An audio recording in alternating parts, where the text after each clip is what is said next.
Kisah bermula saat Su mengambil keputusan khas anak SMA. Ia menyatakan perasaan kepada siswi paling terkenal di kelas.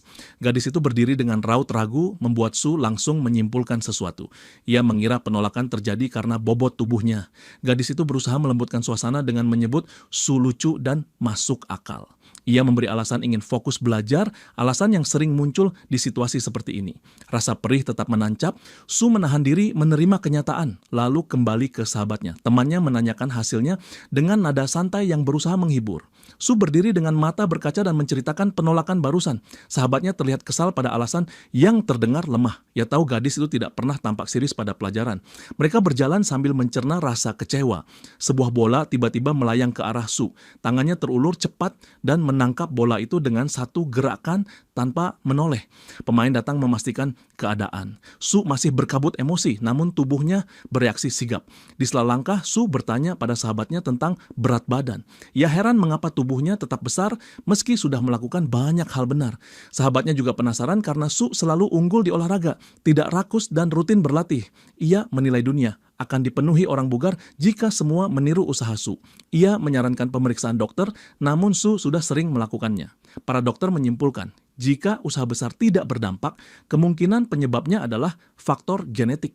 Di apartemen, Su menatap foto keluarga. Ibunya tampak cantik.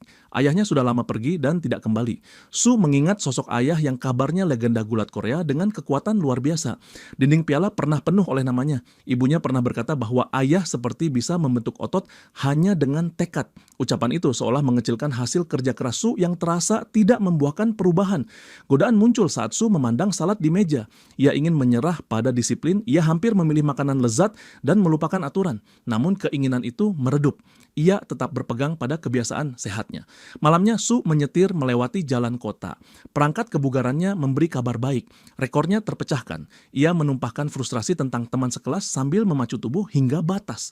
Ia tidak sadar sudah jauh dari rumah.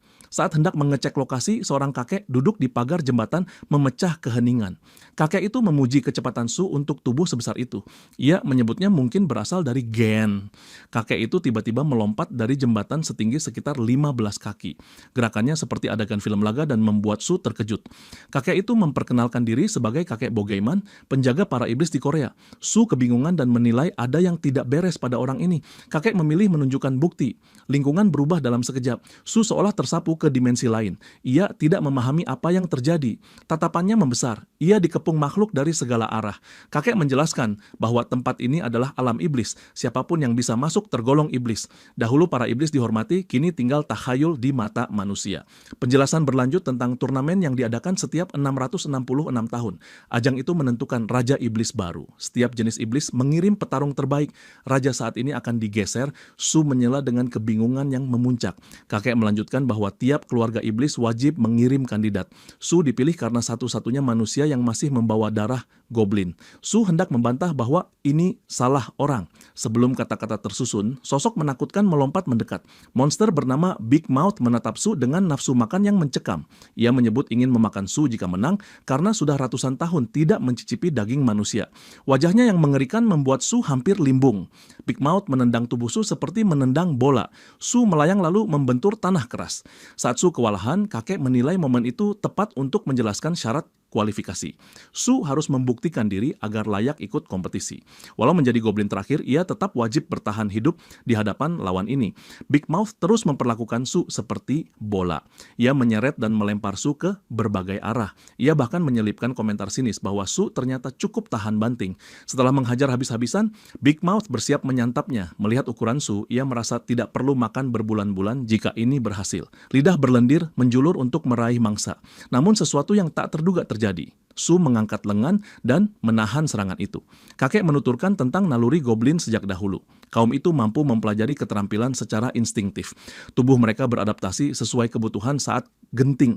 Aura kuat mulai memancar dari tubuh Su. Ia bukan hanya menahan serangan Big Mouth, tetapi juga membalas.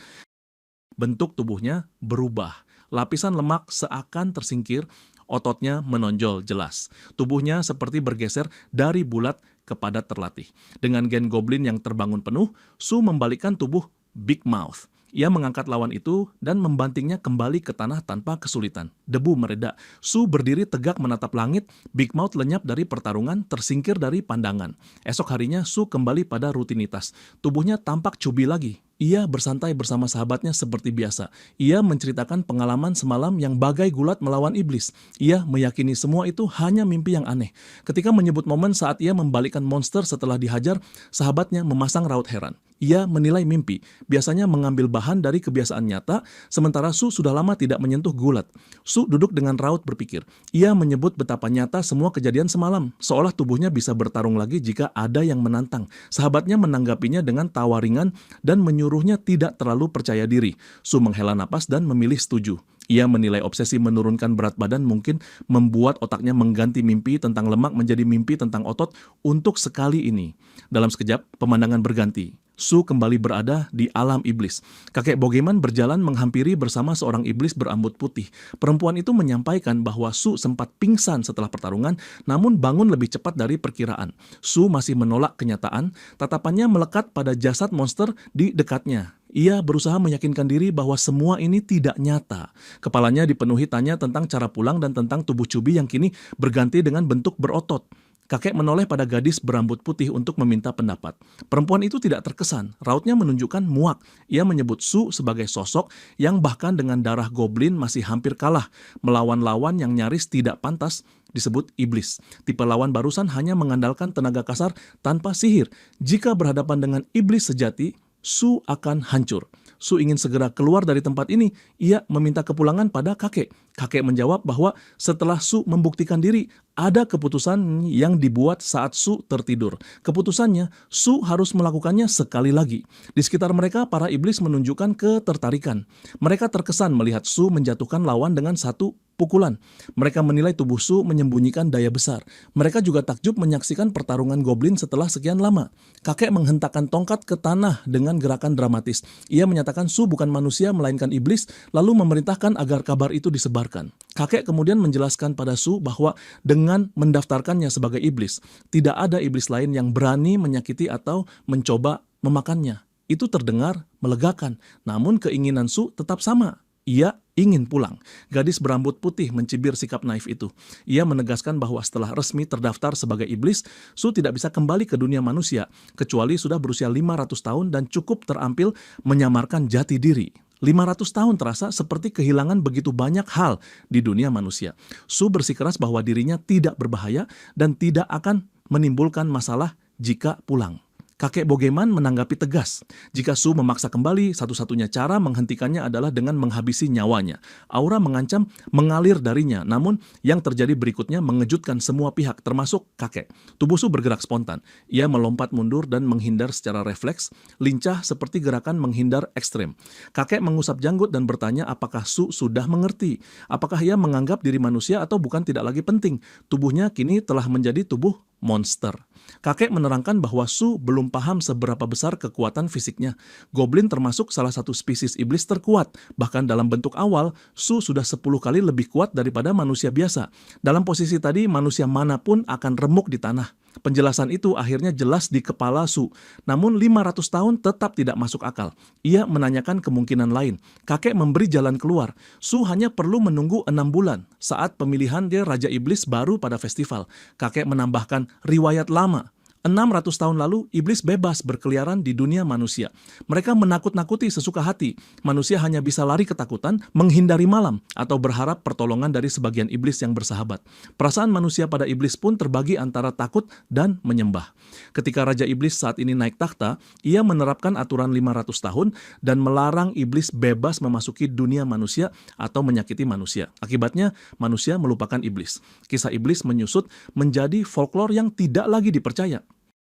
6 bulan lagi, kekuatan Raja Iblis sekarang memudar dan hukum itu lenyap. Para iblis menunggu saat tersebut. Mereka ingin kembali berkeliaran di dunia manusia dan membangkitkan rasa takut yang sudah dilupakan. Kakek menyebut 2 pilihan bagi Su. Menunggu 6 bulan atau memperkuat diri dalam wujud iblis. Su yang masih memproses informasi menanyakan cara menjadi lebih kuat dan seberapa jauh perbandingan kekuatannya dengan iblis lain. Kakek menangkap perubahan pada raut Su dan mempertanyakan apa yang membuatnya berubah pikiran. Su menimbang akibat jika para monster itu bebas berkeliaran di dunia. Keputusan mengerucut, ia harus menjauhkan mereka dari umat manusia. Pikirannya kini lebih jernih. Ia yakin satu hal, jika iblis-iblis itu menembus dunia nyata, keadaan manusia akan berantakan. Setidaknya ia bisa melindungi orang-orang yang ia sayangi. Kakek menilai bahwa meski Su tidak memiliki kekuatan goblin murni, kekuatannya tetap besar. Jika menguasai separuh saja, peluangnya cukup tinggi untuk membuat iblis lain enggan menyentuh keluarganya. Kakek menambahkan kemungkinan lain. Ada peluang bagi Su untuk menjadi raja iblis dan mengembalikan hukum perlindungan. Ucapan itu menarik perhatian gadis iblis. Ia menilai mustahil seorang setengah manusia yang dianggap lemah bisa menjadi raja iblis. Kakek teringat pada perkenalan yang tertunda. Ia menyebut nama gadis itu, Suiwa. Ia juga akan ikut festival mewakili spesies iblisnya. Suiwa tidak peduli pada pertemanan. Ia mempertanyakan guna memperkenalkan nama. Ia lalu menanyakan pada Su tentang ujian kualifikasi. Jika Su menarik ucapannya, ia akan marah. Kakek menjelaskan pada Su bahwa Suiwa berada di posisi serupa meski lebih muda. Suiwa ingin mengunjungi dunia manusia dan sudah lama mendesak kakek. Su menanyakan alasan Suiwa perlu mengikuti ujian yang terasa konyol. Menurut penilaian Suiwa, kemampuannya dalam transformasi, sihir, dan tenaga monster berada di atas banyak iblis lain. Kakek menatap Suiwa dan menyatakan ia tahu kemampuan itu. Justru karena itulah penilaian kelayakan menjadi sulit. Untuk menyatu dengan manusia, Suiwa harus memiliki kesabaran dan kendali diri, dan keterampilan dasar saja tidak cukup. Suiwa menyatakan paham, namun mengingatkan agar ini bukan alasan untuk menyingkirkannya. Kakek Bogeman tertawa ringan lalu memberinya tugas. Ia harus mengajarkan dasar menjadi iblis kepada Su, termasuk cara menyamarkan diri, karena Su sebelumnya sepenuhnya manusia. Jika Suiwa berhasil mengajarkan semua itu, ia akan menyetujui izin keduanya memasuki dunia manusia. Suiwa keberatan. Menurutnya mustahil mengajarkan seluruh dasar iblis hanya dalam 1 bulan. Kakek menanggapi tegas. Jika begitu, ia bisa menunggu 6 bulan hingga hukum saat ini gugur, lalu pergi ke dunia manusia sesuka hati. Keputusan tetap di tangan Suiwa, apakah mau mengajar atau tidak. Ucapan belum selesai ketika sepotong kain melesat di udara. Kain itu melilit tubuh kakek, lalu sosoknya lenyap. Suara terakhirnya terdengar singkat. Ia menilai mengajarkan Su tentang menjadi monster masih mungkin dilakukan. Suiwa menatap tempat kosong itu dan berbalik pada Su. Ia menanyakan pengetahuan Su tentang energi iblis. Su menggeleng. Ekspresinya berubah ngeri saat melihat Big Mouth terbangun di belakang Suiwa. Big Mouth mengumumkan niat merebut Su setelah mengalahkannya kali ini. Suiwa terlihat jengkel pada taktik murahan itu. Tubuhnya tetap santai meski serangan akan datang. Penjelasan tentang iblis mengalir singkat. Tidak seperti manusia, perbedaan daya antar iblis amat besar karena kemampuan unik masing-masing. Karena goblin murni sudah punah, para iblis berdebat tentang siapa yang terkuat di Korea. Su menilai jika mereka menyingkirkan ego, hampir semua akan sepakat bahwa iblis berekor 9 adalah yang terkuat. Kesimpulan itu menegaskan posisi Suiwa tanpa perlu pernyataan. Su sadar tidak ada gunanya kaget pada hal baru setiap detik. Ia memilih menerima keadaan sebagai realitas barunya. Cahaya meledak dari tubuh Suiwa. 1 ekor muncul dari punggungnya. Ia mulai menjelaskan energi iblis pada Su sambil mempertontonkan ekornya. Ini dasar sihir iblis. Iblis butuh energi iblis untuk menggunakan sihir. Ada 2 jenis sihir, jenis bawaan dan jenis hasil belajar. Sihir bawaan Su adalah kemampuan gulat goblin yang mengalir di darah. Jika sudah terbiasa, penggunaannya semudah bernapas. Sihir hasil belajar bisa digunakan siapa saja asalkan mempelajari dan berlatih. Suiwa melilit Big Mouth dengan sihir rantai. Tubuh monster besar itu terbingkai jeratan sederhana. Suiwa menoleh pada Su. Ia menjelaskan bahwa Big Mouth tidak pernah mempelajari sihir hasil belajar dan hanya mengandalkan badan besar, sehingga kini mudah terikat. Ia menyatakan bersedia mengajar Su tentang dunia iblis, namun tidak ingin usahanya sia-sia. Jika Su belum siap belajar, lebih baik menyatakan sekarang. Raut Su tampak kecewa pada diri sendiri. Suiwa menambahkan peringatan keras. Jika ternyata tidak berguna, ia mungkin akan menghabisinya karena akan terlalu sulit menangani seseorang yang tadinya manusia biasa. Tekad Su menguat. Ia menyatakan kesiapannya menerima ajaran. Suiwa menyungging senyum tipis pada tekad itu. Menurutnya peluang berhasil kecil, tetapi ia bersedia mengambil taruhan. Pelatihan dimulai dari urusan makan. Su kebingungan pada arahan awal itu. Suiwa menjelaskan kebutuhan energi iblis untuk memakai sihir. Setiap iblis memilikinya. Dalam kasus Su, cadangannya tampak nyaris habis. Makanan dunia manusia tidak bisa menghasilkan energi iblis. Artinya, Su hanya memiliki sisa bawaan sejak lahir. Ia bagaikan kelaparan tanpa menyadarinya. Su ingin membantah, namun tubuhnya bergetar. Suiwa menatap tangan Su yang gemetar. Ia menyimpulkan energi iblis Su sejak awal sedikit dan sudah terkuras saat gerakan penentu di pertarungan sebelumnya. Suasana menjadi dingin. Suiwa mendekat dan berbisik tentang aturan di dunia iblis. Pemenang pertarungan berhak menghabisi atau mengampuni pihak yang kalah. Ia menyarankan cara tercepat memulihkan energi. Su harus memakan Big Mouth, dan itu jalan paling sederhana dan paling efisien untuk kembali bertenaga. Rasa ngeri tidak hilang, tetapi kaki Su melangkah ke arah Big Mouth. Dorongan purba menguasai. Hasrat makan menyeruak, sesuatu yang belum pernah ia rasakan. Pikirannya diselimuti lapar. Naluri goblin di dalam tubuhnya bahkan lebih rakus. Dorongan itu berbelok. Alih-alih menuju Big Mouth, Su menerjang ke arah Suiwa. Daya tarik sumber nutrisi yang lebih kuat membuatnya tergoda. Suiwa menangkapnya seketika dan membelenggu dengan rantai. Ia mencibir keberanian Su yang setengah manusia berani mencoba memakannya. Ia memutuskan memberi pelajaran. Kekagetan muncul saat Su melepaskan diri dari belenggu satu ekornya. Naluri iblis masih mencengkeram. Su kembali berusaha mendekati Suiwa. Suiwa menusuk ujung jarinya dan meneteskan darah. Ia membentuk lingkaran dan memanggil penguasa agung. Sebuah kepalan raksasa meluncur ke arah Su. Hantaman petir menyusul. Ia berharap serangan itu tidak membunuh, namun di detik berikutnya ia tidak peduli. Tindakan Su sudah setara mengundang bahaya. Hasilnya tidak sesuai dugaan. Serangan itu mendorong kebangkitan sihir bawaan yang hanya dimiliki sebagian goblin. Tanduk muncul sebagai simbol daya goblin. Su meraih tanduk itu dan merobeknya dari kepalanya sendiri. Tatapannya pada Suiwa berubah menjadi bengis. Suiwa mengakui ledakan kekuatan itu. Meskipun Su setengah manusia dengan darah goblin, sisi-sisinya tidak habis untuk diperlihatkan. Pada momen itu, Su menjadi lambang kaum goblin. Tanduk di tangannya berubah menjadi gada siap tempur. Keunggulan Su nyata, namun Suiwa bukan lawan ringan. Ia iblis berbakat yang membangkitkan 9 ekor sebelum berusia 100 tahun. Ia segera mengenali apa yang baru bangkit pada Sabtu. Gada goblin termasuk senjata iblis berbahaya yang sudah ratusan tahun tidak terlihat. Suiwa menakar keadaan. Energi iblisnya jauh lebih besar daripada cadangan Su yang tipis. Namun tubuh Su melonjak dengan daya yang belum pernah ia rasakan. Su mengangkat gada goblin. Ia menyiapkan pukulan kilat. Suiwa memasang 2 ekor untuk mengimbangi. Ia mengelak. Tangan raksasa panggilannya mencengkeram gada goblin. Serangan pertama terlewati. Ia menangkap ritme dan siap membalas. Tangan itu mencoba merebut gada sepenuhnya, tetapi tubuh iblis Su bertahan.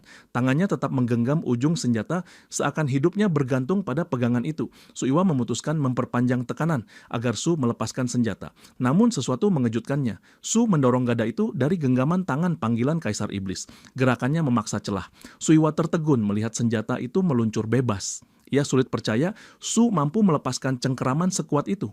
Tarikan berikutnya membuat gada terlepas sepenuhnya. Su mengganti bentuk gada goblin sesuka hati. Suiwa mulai mengerti alasan goblin dipandang sebagai iblis paling berbahaya. Penguasaan senjata yang bisa berubah bentuk membuka banyak gaya serang. Su mengubahnya lagi menjadi gada pemusnah. Pola serangan ikut berganti total. Suiwa kewalahan menahan hantaman yang kini lebih berat. Pertarungan terasa seperti pindah dari gaya pedang ke palu dalam sekejap. Suiwa mengubah siasat. Ia memanggil tangan panggilan kedua. 2 tangan Kaisar Iblis menghantam dari 2 sisi. Su menahan serbuan terbuka itu dan tetap berdiri. Frustrasi muncul di wajah Suiwa. Kenaikan daya Su terlalu cepat untuk iblis berdarah campuran yang baru terbangun. Ia menilai ada celah lain. Cadangan energi iblis Su tampak rendah. Tubuhnya berisiko hancur karena memaksa kekuatan. Suiwa mengambil alih inisiatif. Ia menaikkan tenaga menjadi 3 ekor, lalu naik lagi menjadi 5 ekor. Ia mengakui Su mendorongnya menampilkan daya sebesar itu. Dengan 5 ekor, ia siap menutup pertarungan. Bagian atas Kaisar Iblis dipanggil penuh. Serangan pertama dilancarkan melalui jurus 5 gerbang. Hantaman mendarat telak. Tanah di sekitar Su terbelah, Su ambruk dan pandangannya bergetar. Di ambang pingsan, Suiwa berjalan mendekat. Ia menilai Su mungkin sekarat. Tubuhnya mencapai batas. Inilah akibat menantang lawan sekelas dirinya. Rasa kesal muncul saat membayangkan teguran dari kakek karena hampir membunuh murid yang harus ia ajar. Pandangannya lalu jatuh pada Su yang rapuh. Air mata menggenang saat ingatan ibunya melintas di kepala Su. Rasa iba menembus kejengkelan. Suiwa memilih menolong. Ia menopang Su dan menempelkan bibirnya. Energi iblis mengalir lewat ciuman. Cadangan yang ia simpan untuk dirinya sendiri dialihkan. Napasnya berat. Ia berharap pertolongan ini tidak sia-sia. Beberapa waktu kemudian, Su terbangun di dalam ruangan, pandangannya tertuju pada pintu. Suiwa masuk membawa segelas minuman. Rautnya tampak sangat kesal. Su menegakkan tubuh dengan gugup. Ia meminta maaf atas kekacauan yang terjadi. Ia menjelaskan bahwa ia sadar, namun tubuhnya tadi tak terkendali. Suiwa menunjuk gelas dan menyuruhnya menghabiskan sebelum dingin. Su menenggak cepat. Ia mengira itu tonik herbal. Rasanya menyambar seperti bahan bakar. Tenggorokannya menolak namun ia memaksa menelan. Ia bertanya apa isi minuman itu. Suiwa menilai mengetahui bahan hanya akan menyulitkan. Ia memintanya pelan asal tuntas. Suiwa lalu menyinggung Big Mouth. Su kehilangan klaim atasnya, monster itu bersembunyi. Ia takut Suiwa akan memakannya jika terlihat. Padahal bagi Su itu sumber nutrisi paling ideal. Su ragu. Ia meminta jalan lain. Suiwa menertawakan kenaifannya. Ia mengingatkan bahwa Su bukan manusia lagi. Iblis bertambah kuat dengan memakan iblis lain. Su menahan. Ia tidak suka membunuh dan memakan makhluk lain. Namun ia mengakui kemungkinan harus melakukannya jika ada iblis yang mengancam orang-orang terdekat. Tekadnya mantap. Ia akan melakukan yang perlu. Ia meminta cara lain untuk bertambah kuat karena tidak yakin akan sering mendapat peluang. Suiwa menjelaskan aturan duel resmi. Pemenang berhak memakan yang kalah. Aturan itu mencegah kepunahan iblis lemah. Masalahnya, rumor tentang goblin baru yang mudah diburu sudah menyebar. Iblis lemah enggan menantang. Dalam kondisi sekarang, Su pun belum sanggup menghadapi iblis kuat. Suiwa menyiapkan pilihan cadangan. Ia memerintah Su mengikutinya. Mereka tiba di atap dengan satu makhluk terbelenggu rantai. Su memastikan keasliannya. Suiwa menjawab singkat, makhluk itu bukan lagi iblis karena menyerah pada naluri. Ia melanggar batas hingga layak disebut hewan. Manusia mengenalnya sebagai kobold. Suiwa menyuruh Su memakannya. Makhluk itu kini sekadar binatang. Su masih menimbang. Saat itu, kobold menyelinap diam dan menyerang dari belakang. Su menghindar gesit. Suiwa memperhatikan dari tepi atap. Tanggapannya berubah. Su bertindak cepat, bukan membeku. Ia mempertanyakan apakah selama ini meremehkan. Ia tetap belum yakin. Di arena, Su hanya bergerak memutari serangan. Lawannya justru iblis terkenal dari klan Hellhound.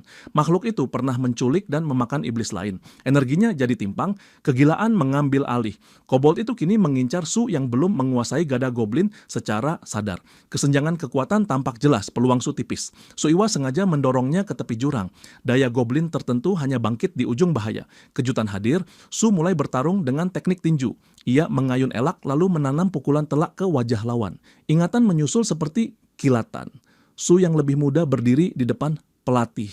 Pelatih memuji refleks alaminya saat meninju. Ia bahkan menawarkan jalan karier. Su berjanji akan mempertimbangkan setelah berhasil menurunkan berat badan. Pelatihnya dulu menenangkan. Berat badan akan turun jika ia tekun bertinju. Kembali ke saat ini, Su menghajar monster dengan teknik tinju yang sama. Tujuannya sederhana. Ia ingin menurunkan berat badan sekaligus bertahan hidup. Ia pernah mempelajari 16 cabang olahraga. 7 diantaranya bela diri. Setiap cabang hanya ia tekuni sebentar sebelum menyerah. Ketika tubuhnya tidak juga menyusut, tubuh goblin atletiknya menyerap teknik-teknik itu. Hasilnya mengejutkan. Tanpa sadar, ia mahir di 7 bela diri. Anak cubi penggemar game yang tak pernah konsisten berubah menjadi ahli teknik. Dampaknya terasa di arena. Su menekan lawan dan menang telak. Suiwa benar-benar terkejut. Setelah menghabisi mangsa hingga tak berdaya, Su kebingungan. Ia menimbang cara memakan makhluk itu. Perubahan batin terjadi cepat. Dari enggan melukai siapapun, kini memikirkan cara mengonsumsi iblis. Suiwa menilai kemenangan melalui teknik manusia saja belum memenuhi standar. Namun ia mengakui potensi. Su baru terbangun, tetapi sudah menggabungkan teknik manusia dengan tubuh iblis.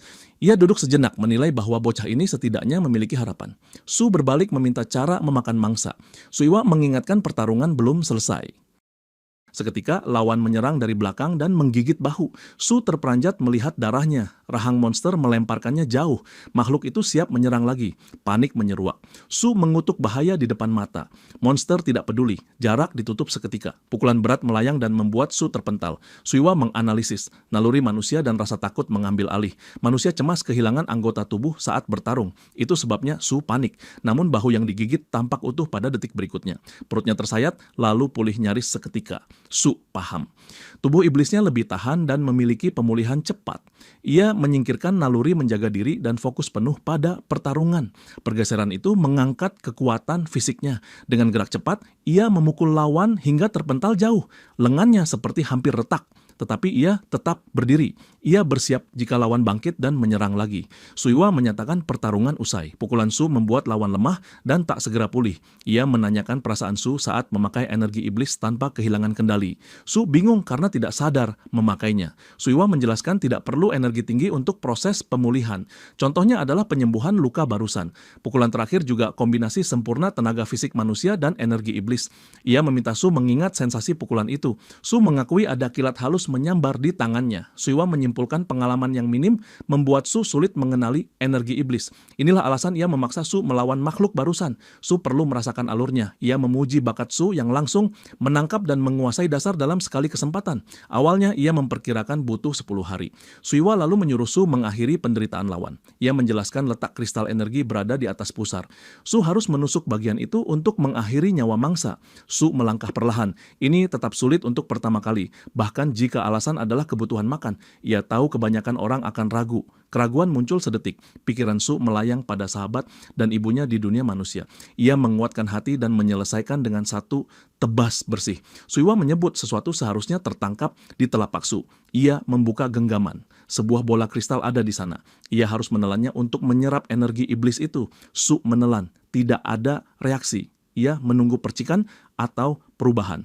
Tidak terjadi apa-apa. Seekor gagak hinggap di bahunya. Su terkejut saat burung itu berbicara. Situasi dinilai janggal. Biasanya penyerapan energi memicu ledakan reaksi. Gagak berubah menjadi perempuan iblis. Suiwa tampak kesal. Ia mempertanyakan tujuan kedatangannya tanpa dipanggil. Perempuan itu menanggapi santai. Kunjungan teman lama bukan masalah, namun ia datang untuk urusan. Ia antusias melihat setengah goblin yang ramai dibicarakan. Ia menyebut sedang kerja paruh waktu untuk kakek Bogeman. Keperluannya berkaitan dengan tugas itu. Ia mengabarkan soal imbalan. Karena Suiwa yang menangkap kedua iblis, ia berhak mendapat bagian. Suiwa menolak. Menurutnya, Su yang menjatuhkan mereka. Su lebih pantas menerima sepenuhnya. Perempuan iblis itu mengangguk dan mendekat terlalu akrab. Ia mengaku mengamati Su sejak awal. Ia terkejut melihat pencapaian yang sulit dipercaya untuk mantan manusia. Ia menoleh pada Suiwa. Jika begini terus, Su bisa menjadi pesaing di festival. Suiwa menanggapinya dengan tawa pendek. Jika itu terjadi, Su akan ditumbangkan begitu menginjak festival. Perempuan iblis itu menyeringai. Ia ragu hal itu semudah ucapannya. Potensi Su besar. Ia kemudian menyampaikan pilihan imbalan. Su boleh pulang saat ini juga atau melangkah maju sebagai monster yang kuat. Pemandangan berganti. Su sudah kembali ke dunia manusia. Ponselnya berdering tanpa henti. Yusen, sahabatnya, menanyakan keberadaannya. Su tidak menjelaskan pengalaman di alam iblis. Ia meminta bantuan. Ia ingin Yusen menyampaikan pada ibunya bahwa ia menuju Andong. Keluarga Yusen mengelola beberapa pusat bela diri di sana. Su sudah menyiapkan alasan rapi untuk ibunya. Ia akan menurunkan berat di dojo milik keluarga sahabat. Yusen mengingatkan tempat itu tidak menerima sembarang orang. Su merasakan kecurigaan di seberang. Sahabatnya memberi sinyal bahwa kabar aneh pun tetap bisa ia dengar. Saat Su hendak jujur, Somi muncul dan mengingatkan bahwa urusan iblis dilarang dibahas. Su terpaksa menyusun alasan lemah dan menutup panggilan. Kilasan ingatan menyusul. Ketika Somi menawarkan pilihan pulang, semangatnya sempat naik. Namun ia menolak. Pertarungan melawan kobold menyadarkannya bahwa ia masih lemah. Ia perlu meningkatkan kemampuan iblisnya. Somi menilai jawabannya terlalu seperti pemeran utama. Suiwa justru memutar mata, menganggapnya basa-basi. Ternyata itu semacam uji kepribadian. Manusia akrab dengan uji sejenis. Kesiapan meninggalkan pelatihan menjadi tolok ukur. Somi menanyakan buku yang ia berikan. Suiwa mengaku tersendat di halaman pertama karena terasa kekanak-kanakan. Somi kesal. Buku itu ia tulis untuk membantu memahami kepribadian manusia. Ia menghela napas lalu menyatakan Suiwa bebas melakukan apapun. Untuk sementara, ia akan meminjam Su. Ia berencana membawanya pergi sebentar. Somi berubah menjadi gagak raksasa. Tugasnya memungkinkan mengantar iblis ke dunia manusia 1 hari setiap 6 bulan. Ia memperingatkan kemungkinan mual, mencengkeram Su lalu terbang. Suiwa menyaksikan keduanya hilang di langit. Kembali ke masa kini, Somi menerima kembali ponselnya. Su berterima kasih karena perjalanan ke dunia nyata meredakan sebagian cemas. Somi menanyakan rencana tambahan. Ia menyarankan menelpon beberapa teman atau mengunjungi keluarga sekaligus.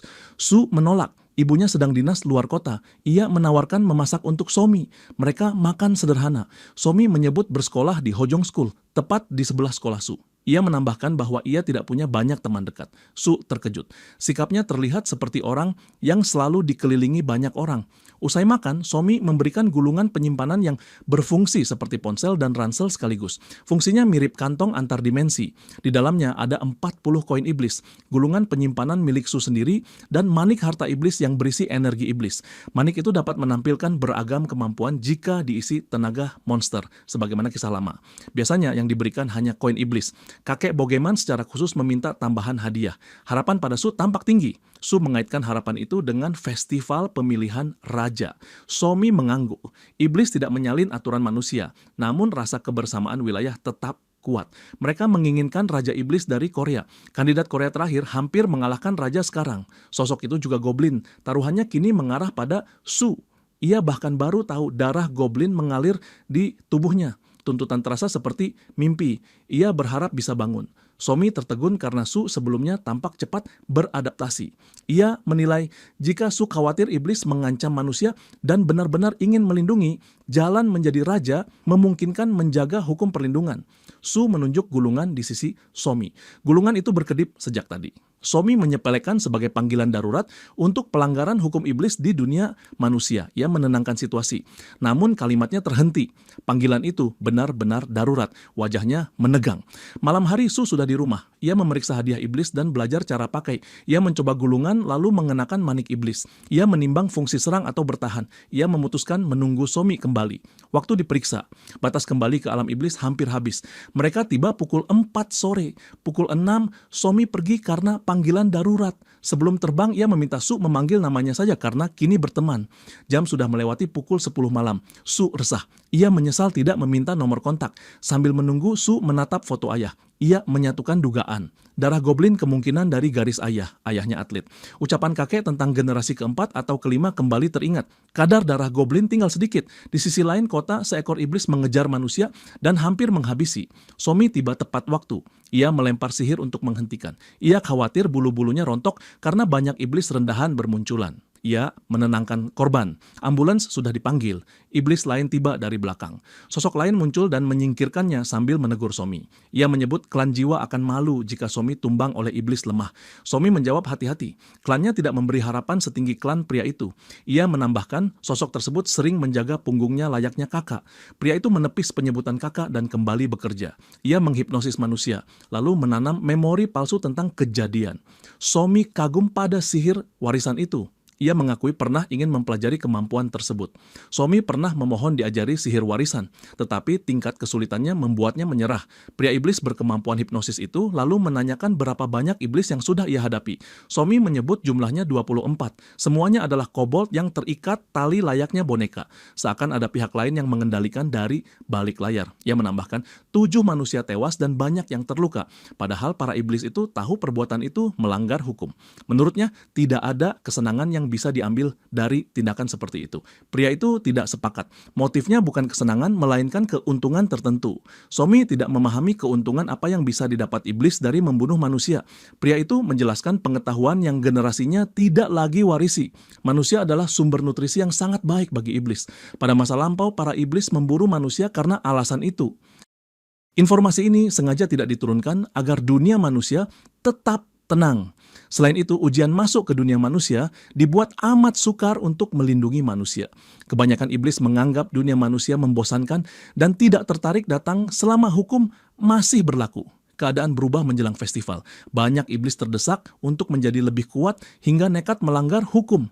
Belakangan muncul kasus-kasus iblis yang merusak diri sendiri demi memperkuat tubuh atau membuktikan kelayakan. Pria itu bahkan menambahkan pendekatan yang lebih senyap jika ia yang melakukannya. Alih-alih memakai kobold yang sulit dikendalikan, ia akan menculik manusia diam-diam dan menyantapnya tanpa menarik perhatian. Somi menyebut pelakunya pengecut karena menyerang manusia tak berdaya. Pria itu menukas jika mampu mengendalikan banyak iblis sekaligus. Pelaku sudah cukup kuat untuk menyerang sendirian. Somi hendak menyindir sikap mencari perhatian, namun pandangan pada waktu membuatnya terdiam. Ia meminta maaf, lalu terbang meninggalkan lokasi. Di rumah Su merasakan keberadaan asing. Ia melangkah ke balkon untuk memastikan firasat. Pintu balkon terbuka, padahal ia tidak ingat membukanya. Ia hendak kembali ke dalam ketika sosok muncul dari belakang, menganggapnya mangsa mudah. Saat serangan datang, refleks Su menyala. Ia menunduk menghindar tanpa melihat. Tubuhnya melompat ke atas pagar menyelamatkan diri dari tebasan pertama. Penyerang terkejut menyadari Su menguasai teknik gulat goblin. Degap jantungnya terdengar pada gumaman yang tertahan. Su tidak ingin mengakui, namun kenyataannya ia adalah goblin. Ciri goblin adalah tidak jatuh pada jebakan yang sama 2 kali. Rasa dingin naluriah mengalir sama seperti ketika punggungnya dulu digigit dari belakang. Ia mengait lawan dan melemparnya menjauh.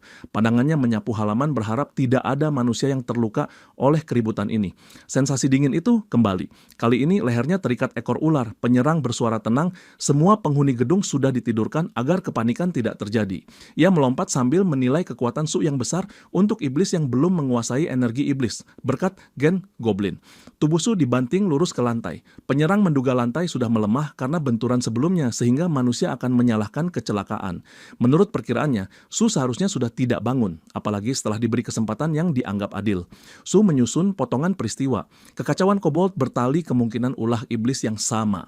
Iblis ular menyuruhnya menyerah di tangannya. Ia menyebut penghabisan tanpa penderitaan, menyombongkan tingkatnya yang jauh lebih tinggi. Untuk mempermainkan, ia menawarkan satu kesempatan. Su diminta pasrah dimakan tanpa perlawanan. Sebagai imbalannya, ibunya akan dibiarkan. Ancaman pada ibu menyalakan amarah. Su menerjang, bersiap mengangkat tubuh lawan untuk lemparan goblin. Gerakannya terhenti. Racun menjalar. Iblis ular telah menempelkan tangan. Kemampuan warisannya adalah racun sentuh yang melumpuhkan. Ia berceloteh tentang garis darah goblin yang konon mampu membatu musuh hanya lewat tatapan. Menurut rantaian makanan, ia seharusnya dimakan makhluk yang lebih kuat. Ia juga mengakui belum memahami senjata yang terikat pada lengan Su. Sosok itu berubah ke wujud ular penuh dan siap menelan. Su nyaris tak dapat bergerak, namun memanfaatkan celah sempit. Senjatanya menyambar. Serangan nyaris mengunci, tetapi iblis ular tersentak mundur tepat waktu. Ia melihat datangnya serangan dan menghindar, menolak menjadi santapan malam itu. Balasan tiba seketika. Cambukan ekor menghantam. Su terlempar menabrak dinding. Iblis ular sempat memuji kemampuan menyerang dalam kondisi teracun bukan hal biasa. Gerakannya lalu tersendat. Sebuah pedang kayu kecil menancap di tubuhnya. Sosok lain muncul mengenakan topeng. Mantra mengalun dari balik topeng. Kilat mengalir menyambar tubuh iblis ular. Jeritannya pecah. Sosok bertopeng itu memperingatkan. Malam yang ia tunggu belum tiba, namun ia sudah melanggar hukum di wilayah manusia. Iblis ular menyadari sosok bertopeng di hadapannya adalah eksorsis manusia. Ia memutuskan mengakhiri pertarungan secepat mungkin. Kehadiran Somi beserta rekannya hanya akan memperkeruh keadaan, sementara ia tahu tidak sebanding menghadapi keduanya sekaligus. Ia melepaskan roh terkuat yang tadinya disimpan untuk festival, namun kini dipakai demi bertahan hidup. Rencananya sederhana. Ia hendak membuat sang eksorsis sibuk bertarung melawan kobold, sementara ia menyelesaikan Su. Kekuatan eksorsis itu melampaui dugaan. Semasa hidup, roh yang ia panggil pernah menguasai wilayah barat alam iblis. Namun rencana kandas dalam sekejap. Sosok bertopeng melesat. Sebelum roh itu sempat menyerang, ia sudah menuntaskannya dan menancapkan pedang ke kepala sang pemanggil. Semua terjadi seketika, nyaris tanpa jeda pandang.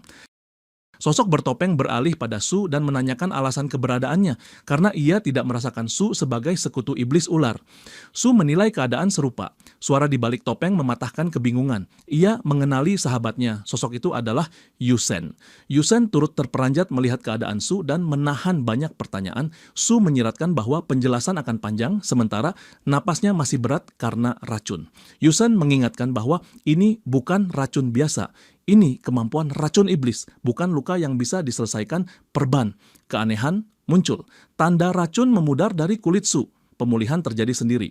Setelah Su mengisahkan yang terjadi, Yusen tidak senang mendengar kenyataan darah goblin di tubuh sahabatnya. Sejumlah keyakinan runtuh seketika. Su bertanya apakah ini alasan Yusen sulit bicara dan seperti apa pusat pelatihan di rumahnya. Yusen menghela napas. Jika ia mengungkapkannya lebih awal, Su mungkin menganggapnya tidak waras. Yusen menyebut semua akan bermuara dalam 6 bulan. Su terkejut Yusen tahu tentang festival. Yusen menambahkan bahwa gangguan iblis pada manusia tidak lazim. 1 abad terakhir relatif tenang. Menjelang festival keadaan berubah. Manusia menjadi santapan premium. Orang-orang hilang di berbagai wilayah. Polisi menemukan darah bercecer dan kerusakan besar tanpa bukti yang menautkan pada iblis.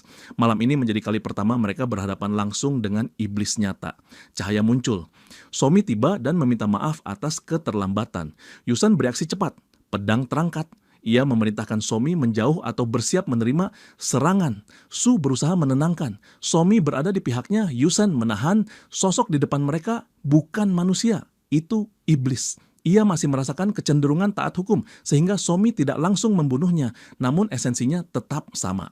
Su menegaskan Somi adalah teman dan pengantar ke dunia manusia. Yusen menyebut Su naif. Ia menilai Su belum memahami apa-apa. Iblis tetap iblis, sekalipun menyerupai manusia. Di mata mereka, manusia hanya santapan berjalan. Genggaman pedang menguat. Bagi Yusen, meski darah Su bercampur, Su tetap manusia. Bumi adalah rumahnya. Apapun yang terjadi di alam iblis, ia tidak bisa melepaskan begitu saja. Somi dilanda panik. Ia tidak memahami latar Yusen. Namun ada masalah nyata. Su sudah terdaftar dalam sistem iblis. Jika melanggar kontrak itu, dampaknya buruk bagi semua pihak. Ia menimbang kemungkinan menyeret Su kembali seorang diri. Keputusan mengeras. Ia bersiap bertarung untuk membawa Su. Aura Yusen menekan kuat. Somi menyadari perbedaan kelas, tetapi ia juga ingat perannya sebagai wali Su. Mundur bukan pilihan. Yusen menurunkan kuda-kuda. Pertarungan tinggal menunggu awal. Su bergerak mendahului. Ia mendorong Yusen hingga pedang terlepas. Su memungut pedang itu dan melihat ukiran aneh pada bilahnya. Dugaan pertama Yusen mengarah pada kendali pikiran. Namun ia tidak merasakan aura mencurigakan dari sahabatnya. Su menatap Yusen. Ia membenarkan penilaian sahabatnya tentang tabiat iblis yang memakan sesamanya demi kekuatan. Ia telah melakukannya dan akan terus melakukannya jika itu satu-satunya cara melindungi orang-orang terdekat. Yusen menyatakan kesiapannya menjaga Su dan ibunya selama 6 bulan ke depan. Su memotong tegas. Ia berniat menjadi raja iblis berikutnya. Yusen terdiam. Pernyataan itu terdengar gila. Su mengakui tidak memahami seluruh konsekuensi. Ia hanya melihat kemungkinan. Jika berhasil, ia bisa mencegah dunia manusia berubah menjadi mimpi buruk. Yusen akhirnya menurunkan pedang. Keputusan bukan haknya. Ia mengingatkan batas. Jika Su menyeberang garis sebagai iblis, ia sendiri yang akan menghentikan. Topeng kembali menutup wajahnya. Ia meminta maaf atas gangguan, lalu menambahkan satu janji. Jika ada yang melanggar hukum iblis dan melukai atau membunuh sahabatnya, ia akan membalas tanpa ampun, menelusuri dunia iblis sampai tuntas. Yusen pergi. Ketegangan surut mendadak. Somi jatuh terduduk. Tubuhnya bergetar oleh sisa rasa takut. Pertemuan pertama dengan eksorsis manusia menorehkan ngeri yang belum pernah ia rasakan. Ia menoleh pada Su, mempertanyakan apakah semua eksorsis menakutkan seperti itu. Goyu muncul dan menjelaskan bahwa Yusen termasuk jenis eksorsis yang memang menakutkan. Tidak semua eksorsis seperti itu. Somi menanyakan apakah ia datang untuk membantu. Goyu mengatakan ia datang karena Somi menerjang tanpa memahami jenis lawan dan kecerobohan seperti itu bisa berujung buruk. Ia lalu memaparkan hierarki dunia iblis. Paling bawah adalah iblis kebinatangan dengan wujud hewan. Di tengah ada iblis makhluk mitologis seperti rubah berekor 9. Paling atas adalah iblis dewa yang dahulu disembah manusia. Goyu kemudian memperkenalkan diri sebagai lawan Su di festival mendatang, mewakili klan kura-kura hitam. Ia mengulurkan tangan seperti ucapan selamat jumpa sebelum bertarung nanti. Su hendak membalas uluran itu, namun Suiwa memperingatkan agar tidak bersentuhan. Goyu ditegur karena bisa memperparah keadaan Su yang masih kacau. Ia tidak peduli. Ia meraih tangan Su juga sambil menyebut klaimnya ingin menjadi Raja Iblis terdengar menghibur. Goyu menggigit ibu jari untuk mengaktifkan sihir yang ia sebut penyusutan jarak. Seketika ruang berganti. Mereka berada di tempat lain. Su goyah sesaat, namun mampu berdiri. Goyu memperhatikan rautnya, tidak ada keterkejutan berlebihan. Su langsung ke pokok persoalan. Ia menanyakan apakah Goyu membawanya untuk memakannya. Goyu mengangkat bahu dan mengganti topik, menanyakan apakah Su bermain game. Su menjelaskan dulu sempat bermain saat SMP, lalu berhenti ketika SMA. Genre favorit ditanya. Su menolak game daring yang menjual item. Mekanisme bayar untuk menang menurutnya merusak. Ia lebih memilih aksi RPG. Goyu mengangguk setuju, lalu tiba-tiba menyerang tanpa aba-aba. Su menghindar cepat dan mengamati. Goyu menangkap pola pikir Su yang langsung menganggap situasi sebagai pertarungan. Antisipasi itu membuatnya terkesan. Potensi Su dinilainya nyata. Rangkaian pertempuran sebelumnya membentuk respons baru. Su jadi seperti karakter yang benar-benar naik level dari pengalaman. Tipuan iblis ular membuatnya jauh lebih waspada. Ia tidak mudah percaya dan tidak jatuh pada jebakan jelas. Ia telah belajar memakai zirah pemusnah pada lengannya, alat yang ketika diaktifkan melepaskan energi iblis dan dorongan daya. Bukan sekadar fitur, tetapi kemampuan yang bisa berbalik mematikan bila salah pakai. Sesudah menyerang, Su tidak menurunkan kewaspadaan. Ia belajar pahit bahwa pertahanan baru boleh dilepas ketika pertarungan benar-benar selesai. Energi iblis masih baru baginya, namun alurnya mulai terasa. Sensasinya mengalir dari perut lalu menyebar ke seluruh tubuh. Su menghitung pemakaian. Cadangan tersisa sekitar 60% setelah serangan besar memakan 10% dan beberapa serangan kecil memakan 3%. Ia mengingatkan diri agar hemat supaya tidak kehabisan. Goyu memuji kekuatan itu lalu memanggil tombak-tombak es. Ia berkomentar bahwa Su sudah salah langkah sejak awal. Padahal serangan pertama datang darinya. Meski agresi terus-menerus, Su tidak merasakan niat membunuh. Goyu menyadari hal itu terbaca dan mengaku buruk dalam berpura-pura menebar ancaman. Niatnya bukan buruk. Ia hanya penasaran setelah mendengar tekad Su menjadi Raja Iblis. Goyu bertanya apa yang Su bayangkan tentang Raja Iblis. Su menilai sosok yang memerintah alam iblis. Goyu meluruskan, iblis memilih raja bukan sebagai pembuat undang-undang untuk 666 tahun ke depan, melainkan murni berdasarkan kemampuan bertarung. Kaum iblis hidup mengikuti hasrat paling dasar. Mereka tidak akan patuh pada aturan hanya karena ada yang lebih kuat. Untuk mencegah saling bunuh yang berujung punah, dibuatlah sistem raja sebagai pengaman. Selama ribuan tahun, tugas raja adalah menengahi kelangsungan hidup para iblis. Semua raja menjalankan peran itu, kecuali yang sekarang. Goyu meminta Su membayangkan raja manusia yang tiba-tiba melarang seluruh daging sebagai sumber nutrisi.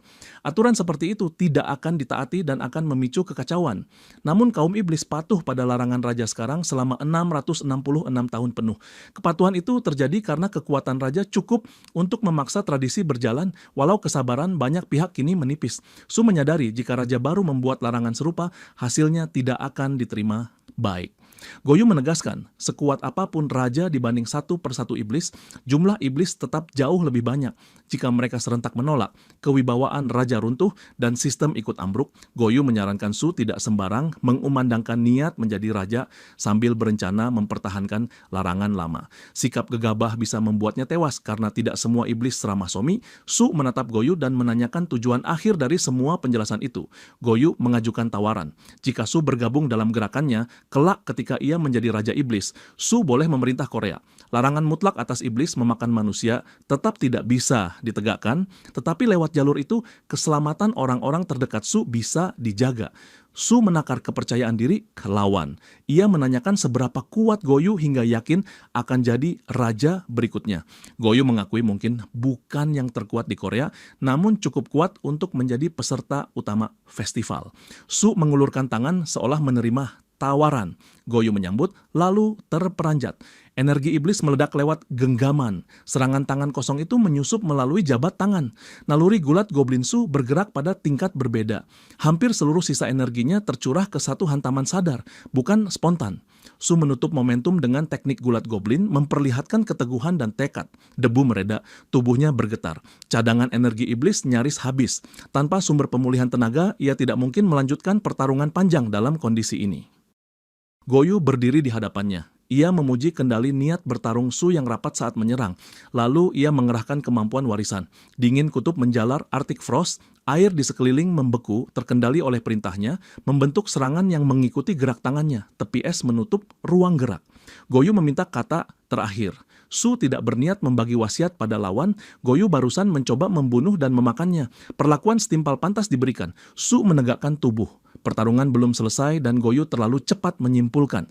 Pandangan Goyu menajam. Ia mengamati seolah menunggu Su menemukan celah. Dalam ketegangan itu, naluri petarung Goblin pada Su bangkit utuh. Goyu bersiap menerjang sambil menilai Su terlalu banyak bicara untuk orang yang nyaris pingsan. Kalimatnya terputus oleh senyum lebar. Ia menyatakan Su lolos ujian. Dukungan akan diberikan dan dukungan itu bukan untuk sosok yang tidak layak. Su sempat tidak memahami maksudnya. Goyu menjelaskan. Banyak iblis menanti festival, tetapi ia pribadi tidak menginginkan malam para monster. Ia tidak menyukai sifat licik yang saling memangsa dibandingkan ketenangan di dunia manusia. Ia termasuk golongan iblis yang menyukai hal-hal sederhana ciptaan manusia. Buku, komik, benda-benda yang tampak tidak berguna, namun memberi arti. Hal-hal yang tidak ada di alam iblis. Dunia manusia tidak seharusnya rusak oleh ulah iblis. Jika rusak, hal-hal itu akan lenyap. Dari penjelasan itu, Su menangkap adanya peluang. Ada iblis lain yang sehaluan dengan Goyu dan Somi. Goyu bertanya apakah alasan itu cukup untuk mendukung Su, padahal ia sendiri berpeluang menjadi raja. Jawabannya datar. Menjadi raja menyusahkan. Ia tidak menginginkannya. Ia menambahkan, semenanjung Korea memiliki peluang tertinggi menang karena hampir semua kandidat lahir dari klan lama dengan sejarah kaya. Talenta diturunkan bersama sihir warisan, generasi ke generasi, seperti seseorang yang lahir dengan sendok emas di dunia manusia. Stratifikasi klan menentukan jalur menuju takhta dan memihak keluarga sendiri jika menemukan bibit unggul. Jika si berbakat menolak, ia bisa disingkirkan dan diganti. Su merasa getir pada kerasnya sistem klan. Goyu tidak terbawa emosi, ia menilai peluang Su besar. Su punya motif dan daya tanpa tekanan struktur klan. Su meminta waktu sesaat untuk berpikir. Somi muncul dengan amarah yang jelas dan menghantam Su ringan, lebih sebagai teguran karena menghilang. Su mencoba menjelaskan, tetapi Somi menilai itu tidak akan melukai Goyu dan kemungkinan Goyu sudah beranjak. Su kebingungan. Somi menerangkan sosok ini bukan Goyu yang sesungguhnya. Kura-kura hitam adalah gabungan sifat ular dan kura-kura. Dahulu hanya kura-kura. Lalu seseorang memisahkan yin dan yang menciptakan kura-kura hitam melalui energi yin. Kekuasaan dan pelatihannya diwariskan untuk menyempurnakan wujud kura-kura hitam. Efek samping muncul, sisi ular, kepribadian kedua, yang barusan disaksikan Su. Menurut Su, Goyu tidak tampak benar-benar jahat. Somi setuju. Goyu nakal dan egois tetapi tidak busuk sampai inti. Pengetahuan yang Somi ungkap menambah berat. Seharusnya ular adalah bagian jinak yang memberi nasihat pada kepribadian utama kura-kura. Namun pada Goyu, sisi ular aktif sejak lahir dan bisa merebut tubuh kapanpun. Tidak heran banyak iblis protes saat ia ditunjuk menjadi perwakilan klan, tetapi mereka tidak bisa berbuat banyak karena kekuatannya jauh di atas rata-rata. Somi kemudian mengingatkan waktu. Sudah saatnya kembali. Su terlihat cemas. Bukan soal hukuman terlambat, Somi menenangkan, melainkan soal balkon rumah. Ia akan pergi sebulan. Ketika ibunya pulang, kekhawatiran akan memuncak. Kakek Bogeman muncul tanpa peringatan. Ia menenangkan. Urusan seperti itu ditangani iblis penjaga, jejak bisa dibereskan. Ia meminta Somi berangkat lebih dulu. Ada obrolan pribadi dengan Su. Somi salah paham dan buru-buru menjelaskan keterlambatan bukan kesalahan Su.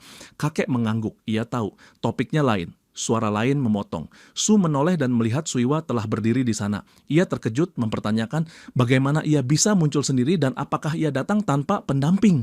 Suiwa menjawab dengan nada tinggi. Ia bukan tipe yang bergantung pada orang lain untuk menyeberang ke dunia manusia. Ia lalu menoleh pada kakek Bogeman dan menyebut bahwa kedatangannya kali ini karena diseret olehnya. Kakek menyampaikan temuan terbaru. 50 kobold menyerang manusia di tenggara wilayah Su. Saat pembersihan, jejak yang ditinggalkan terlalu mencolok, seolah sengaja ditata untuk memancing perhatian. Mereka menyimpulkan ini umpan agar dalang leluasa bergerak mendekati Su. Kakek menggeleng, skemanya lebih besar, wajahnya menegang. Sekitar 200 manusia diculik dari wilayah Su. Angka itu baru laporan ke polisi. Perkiraan sebenarnya bisa mencapai 500. Somi menambahkan kalkulasi. Minimal ada 5 iblis terlibat dan daftar terduga membuat mereka bisa melacak. Kakek memotong. Berdasar informasi, para pelaku bukan dari Korea. Mereka kemungkinan ketahuan di negara asal, lalu mengincar warga Korea. Karenanya, para pelaku harus ditangkap dan dihukum. Kakek meminta bantuan mereka. Suiwa menangkap arah pembicaraan.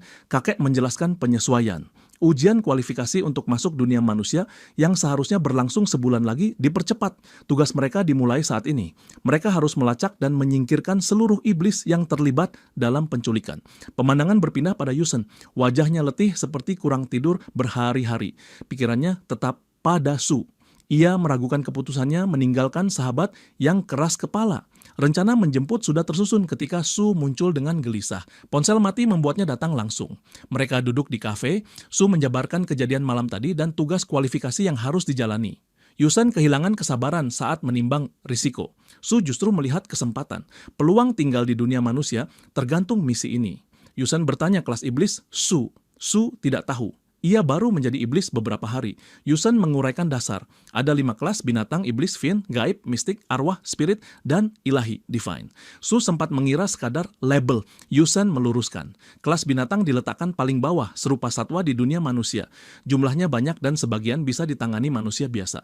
Di atasnya, Fiend jauh lebih kuat. Ratusan orang diperlukan untuk menumbangkan satu. Su menelan tegang. Jika 2 kelas terbawah sudah sekuat itu, bagaimana sisanya? Yusen menambahkan, meski ia bukan eksorsis paling senior, seekor iblis mistik mampu meratakan satu kota kecil seorang diri. Sementara spirit dan divine berdampak sampai pada hukum alam. Penjelasan ditutup dengan peringatan. Jika bertemu kelas-kelas itu, bersembunyi adalah pilihan. Kembali ke pokok soal, jika para pelaku datang dari luar Korea, mereka pasti siap menghadapi iblis lain dan eksorsis seperti dirinya. Artinya, minimal kelas mistik. Su menanyakan kelas iblis kemarin, Yusen menilai Vian, sedangkan sosok yang mengendalikan jauh lebih kuat daripada iblis ular. Jika iblis ular setingkat kobold, ia bisa menumbangkan Yusen dan Su sekaligus. Yusen menatap Su. Kekuatannya kini mendekati Vian, ia meminta Su menjauh dari pusaran ini. Darah goblin tidak akan menolong jika lawan jauh lebih kuat. Kata-kata itu terasa keras, tetapi Yusen tahu betapa nekatnya sahabatnya, ia menekan lagi. Su tetap bersikukuh, ia yakin sanggup meski gagal kemarin. Yusen menghela napas. Ini tepat kebalikan dari yang ia inginkan. Ia berdiri. Su menanyakan apakah mereka menuju sekolah. Yusen menampik. Mereka tidak ke sekolah. Ia akan memberi pelajaran hari ini. Mereka tiba di lorong bawah tanah stadion Olimpiade. Su menebak fasilitas milik keluarga Yusen. Yusen menjelaskan milik pemerintah. Ada banyak keluarga eksorsis dan penyihir lain yang terlibat. Su bertanya apakah mereka mengetahui iblis dan ancaman yang datang. Yusen menggeleng. Sejak lama para eksorsis bekerja untuk negara. Dulu urusan melawan iblis adalah perkara besar, sampai-sampai kemungkinan para eksorsis ikut membangun negeri. 666 tahun lalu, keluarga kerajaan membentuk lembaga untuk melatih eksorsis muda, dan keluarga Yusen melayani lembaga itu sampai sekarang. Hanya segelintir pejabat tingkat atas yang mengetahui kebenaran tentang iblis, dan sayangnya keseriusannya diragukan. Yusen melepas blazer, tubuhnya rileks dengan kesiapan bertarung. Ia mempersilakan Su datang tanpa batas aturan. Jika Su bisa menjatuhkannya, ia tidak akan menghalangi rencana apapun. Su kurang antusias. Ia bertanya apakah Yusen tidak memakai pedang. Yusen menjawab ringan. Pedang memang membuatnya makin kuat, tetapi menumbangkan Vian dengan tangan kosong pun bisa. Jika Su belum lebih kuat dari Vian, ia takkan mampu menaklukkannya. Itulah inti ujian. Su mengatur napas. Tangan masih ragu. Ia menerjang. Dalam sekejap, Yusen menutup jarak. Pukulan tunggal menjatuhkan Su. Yusen tidak bertanya kondisi sahabatnya, gen iblis mempercepat pulih, jadi ia menahan diri untuk tidak menahan pukulan. Su bangkit. Yusen menahan tawa pendek. Raut Su seperti pahlawan komik. Pada saat bersamaan, Yusen menyadari nyeri merambat di buku-buku jarinya, seperti memukul batu. Tanpa aliran energi, kepalan itu bisa remuk. Keduanya menyadari daya satu sama lain. Su memutuskan menyingkirkan sisa keraguan. Ia mencondongkan tubuh dan menyerang lagi, kali ini tanpa menahan tenaga. Yusen menyadari Su lebih cepat dari sebelumnya, namun pola bertarungnya masih sama. Su menangkap pergelangan tangan sahabatnya untuk lemparan, tetapi Yusen bertahan dan menyodokkan lutut ke wajahnya. Pada saat yang sama, Su memanggil gada goblin untuk pertama kalinya tanpa bantuan siapapun, membuat Yusen tertegun. Senjata itu hadir, tetapi kondisi Su memburuk. Pertarungan semalam masih menyisakan lelah, dan tenaga monster sulit dihasilkan di dunia manusia. Cadangan dayanya hampir kosong. Satu-satunya modalnya adalah ingatan tentang cara mengayunkan senjata itu. Yusen menatap gada goblin tanpa gentar. Catatan yang pernah ia baca menggambarkan kedahsyatan senjata itu. Namun yang terlihat di hadapannya tampak lemah. Ia menyimpulkan variannya belum matang. Su menerjang dengan sisa tenaga. Yusen memilih bertahan, menyelubungi diri dengan energi dan menunggu Su kehabisan nafas. Tiba-tiba gada berubah rupa. Ujungnya menancap ke dinding seperti rantai, sementara gagang tetap digenggam Su. Yusen menanyakan maksudnya. Sorot Su mengeras. Ia sadar tidak bisa menang dalam jarak dekat. Ia memilih siasat lain. Gada goblin yang dulu sangat kuat tidak bisa ia panggil, jadi ia memaksimalkan kemampuan ubah bentuk. Ayunan melesat. Yusen nyaris tidak sempat menghindar. Ia mengeluh tentang trik murahan. Su menanggapi tenang. Ujian ini diminta Yusen sendiri untuk melihat apakah ia bisa bertahan melawan iblis. Jika nyawa taruhannya, segala cara layak dicoba. Sesaat Yusen merasa tersudut. Ucapannya barusan masuk akal, dan itu memicu amarahnya. Ia menyatakan tidak akan menahan diri lagi. Su kembali menghantam. Yusen mengelak dengan kecepatan mentok. Pola elak itu pelan-pelan terbaca. Pada satu momen Su merasa serangannya masuk. Kekhawatiran muncul sepersekian detik. Ia menanyakan kondisi sahabatnya. Namun Yusen telah mencengkeram tepi gada dan merapalkan mantra. Sebuah panah energi meluncur, membelah gada menjadi dua. Su bereaksi cepat dan tetap menggenggam bagian yang tersisa. Ketiadaan alat membuat Yusen berada di bawah angin untuk sihir besar. Tanpa medium, kendali mantranya terbatas. Ia membentuk pedang arwah dari energi eksorsisnya dan maju. Senjata beradu. Pecahan gada beterbangan. Su tidak menduga bila energi itu sekuat itu. Yusen menahan sebagian daya untuk menghindari cedera serius pada sahabatnya. Su bersikeras. Ia menutup jarak dan mendaratkan pukulan telak. Tubuh Yusen terjatuh. Su tahu menembus pertahanan Yusen bukan perkara mudah. Ia menanyakan alasan Yusen melunak di akhir sambil menambahkan bahwa pedang bisa dipakai karena tubuhnya sanggup beregenerasi. Yusen menggeleng. Ia tidak menahan diri. Pedang arwah yang ia bentuk sudah di batas terbaiknya. Cukup untuk memecah gada goblin dan menewaskan iblis kelas Vian. Satu-satunya alasan Su masih berdiri adalah karena pedang itu menilai dirinya sebagai manusia, bukan monster. Adegan bergeser. Jembatan hidung Yusen dibalut perban. Su bertingkah santai hingga membuatnya kesal. Su menanyakan apakah akan meninggalkan bekas. Yusen menyebut latihan berat membiasakan luka semacam ini. Sehari akan pulih. Ia juga menyadari Su tadi menahan pukulan. Jika tidak, tulang hidungnya bisa remuk. Mengakui daya Su, ia memberi lampu hijau untuk melanjutkan rencana. Su berterima kasih. Yusen meluruskan. Ini bukan soal pengertian. Ia hanya menepati kesepakatan. Yusen lalu memberikan beberapa buah labu kecil. Itu bom darurat. Ia mengajarkan cara pakai. Dengan daya Su, memegangnya saja sudah cukup untuk memicunya. Ia memperingatkan, jangan gunakan lebih dari satu sekaligus meski keadaan mendesak. Su ragu menerima. Energi di dalamnya terasa sangat besar, menandakan betapa sulitnya membuatnya. Yusen bertanya apakah ia pernah melihat alat serupa. Su menggeleng. Ia hanya mengenali getaran yang sama seperti energi eksorsis Yusen saat bertarung. Dugaan itu tepat. Labu adalah alat khusus keluarga Yusen. Pembuatannya lama dan berat karena harus diisi energi pribadi. Setelah jadi, alat ini kuat dan hanya untuk keadaan genting, siapapun yang memegangnya bisa menyalurkan mantra eksorsis. Salah satu fungsi utamanya adalah menyegel energi pemilik. Yusen sempat heran karena Su dapat merasakan energinya meski sudah tersegel. Ia lalu meminta telapak tangan Su. Ia akan membaca satu hal darinya, jejak energi spiritual yang mengalir di tubuh sahabatnya. Yusen terkejut membaca telapak tangan Su. Garis energinya menunjukkan bakat alami untuk menjadi eksorsis. Pikirannya berputar, menimbang kemungkinan. Andai Su bukan iblis, ia bisa meminta ayahnya melatih. Lalu muncul ide baru. Mungkin ayahnya masih bisa menerimanya sebagai murid karena Su setengah manusia. Gagasan itu ia gugurkan cepat. Banyak pihak tidak akan menerima, bahkan jika Su bukan sahabatnya. Seorang goblin dengan potensi eksorsis akan dipandang buruk. Melihat raut sahabatnya yang gamang, Yusen menyebut hidup di depan Su akan berat.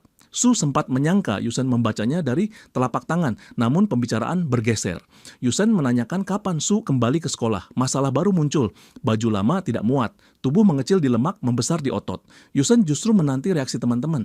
Keramaian pasti pecah melihat perubahan itu. Su tidak antusias. Jam makan siang mendekat. Su menawarkan traktir. Yusen menolak dan berniat ke rumah Su, mengingat nasi goreng terakhir yang lezat. Su canggung. Ada tamu di rumah, ia perlu pergi setelah makan siang. Menangkap kecanggungan itu, Yusen meyakinkan, tidak perlu terlalu waspada, ia tidak akan mencampuri urusan iblis. Rencana makan ditunda. Saat melangkah, Yusen berhenti sejenak dan mengingatkan Su bahwa ia tidak melakukan kesalahan. Jalanlah menegakkan kepala, temukan keyakinan. Beberapa saat kemudian, Su berdiri di lingkungan lama. Ia mencari alamat tertentu, bertanya-tanya apakah sudah benar. Papan nama rumah berhuruf Tionghoa terbaca, pintu terbuka. Aura kuat menyergap, seorang iblis berdiri di ambang. Su melangkah melewati dan mendapati seorang perempuan menyambutnya sebagai wakil kepala rumah Yang Hoi. Ia memperkenalkan diri, menyebut bahwa kakek Bogeman mengirimnya ke sini. Perempuan itu mempersilakan masuk. Mereka sudah menunggu.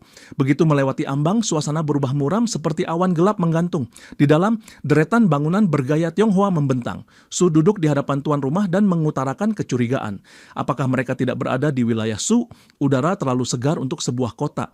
Sang wakil kepala menjelaskan, ini Rising Dark Moon Quarter, ruang terpisah dari kota, sehingga udaranya bersih. Tempat ini berfungsi sebagai toko bagi iblis yang hidup di dunia manusia, sekaligus membantu mereka beradaptasi.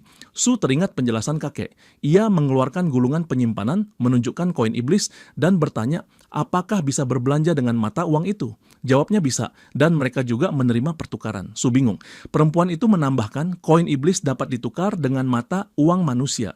Nilai tukar terbaru, satu koin iblis setara 3 juta won. Perhitungan cepat berputar di kepala Su. Jumlahnya membuat rahangnya turun, kekayaannya tiba-tiba meledak. Sang wakil kepala lalu menunjukkan pil monster, ramuan dari bahan monster, untuk memperoleh energi iblis, berbeda dari perolehan alami di lingkungan manusia. Su memutuskan membeli, ia butuh energi. Ia memperhatikan warna yang berbeda-beda. Pertanyaan terbit, apakah perbedaan warna menandai efektivitas? Jawaban mengiyakan. Pil emas dan perak paling mahal karena efisiensi penyerapan, sementara pil hitam disarankan untuk pemulihan. Su memilih pil hitam. Jika diminum sekarang, pemulihan menyeluruh akan tercapai malam nanti. Di benak sang wakil kepala, hitung-hitungan lain berjalan. Tingkat penyerapan bergantung pada inti monster yang meluas seiring usia dan konsumsi. Pada setengah iblis seperti Su, mencerna pil hitam sulit. 2 hingga 3 hari untuk menyerap setengahnya, sisanya terbuang, berbeda dari iblis kelas tinggi. Namun ia tidak berbohong, sebagian saja cukup untuk menutup kekurangan energi hingga malam. Su menelan pil, cahaya meledak di hadapan tuan rumah. Energi iblis membara. Dalam hitungan detik, pil itu tuntas dicerna. Su merasakan cadangan energi melampaui batas lebih dari 100% untuk pertama kali. Kejutan memantul di ruangan. Dampak pil menyapu cepat. Adegan bergeser di dalam Rising Dark Moon Quarter. Pemimpin Dang Wu berdiri di balik meja bar, menuang minuman untuk seorang iblis. Tamu itu tidak peduli pada gelas. Yang ia inginkan adalah dilayani oleh Hung Riam. Perempuan berkacamata, Four Eyes, menjelaskan bahwa ia akan datang setelah menyelesaikan urusan dengan tamu yang dikirim Bogeyman. Keangkuhan tamu terusik. Ia tidak terima ada orang lebih penting darinya di gedung ini. Ia menuntut identitas tamu. Four Eyes menyebut tamu itu setengah goblin, iblis itu mencibir. Setengah goblin tidak pantas hadir di festival. Dalam pikirannya, kakek Bogeyman seharusnya membiarkan garis darah yang sekarat itu padam, bukan menyeretnya ke gelanggang. Ia memperhatikan gerak Four Eyes yang mendadak berhenti menuang. Ejekan berlanjut, menusuk. Ia menuding Four Eyes sendiri berdarah campuran. Suasana makin memanas, keadaan memburuk dari kata-kata yang ditajamkan.